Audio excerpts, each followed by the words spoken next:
Ces policiers se rassemblent devant le commissariat de Tourcoing pour demander justice. La semaine dernière, dans la ville, un de leurs collègues a subi une violente agression de la part de 5 jeunes. 2 d'entre eux, suspectés d'avoir donné des coups, ont été mis en détention provisoire.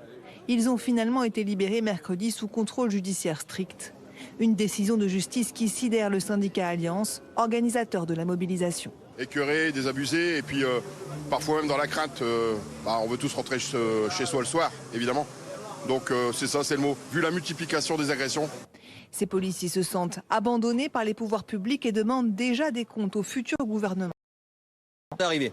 Donc il va avoir un choix, le courage politique, soit il l'aura, soit il n'en aura pas. S'il faut exprimer un mécontentement encore plus grand en mettant peut-être certains commissariats en berne, voire l'ensemble du territoire et intervenir que sur urgence, ou faire la révolution à notre façon en exprimant notre mécontentement dans la rue, on ira aussi. De son côté, le ministre de la Justice démissionnaire Gérald Darmanin affirme souhaiter un changement profond de la loi.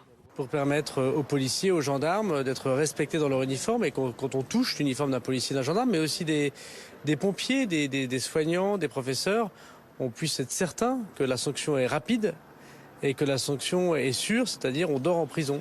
Mais c'est très important de montrer que maintenant il faut siffler la fin de la récréation et ça passe par la justice et sa fermeté. Concernant les 2 jeunes libérés, la procureure de Lille a fait appel de cette décision.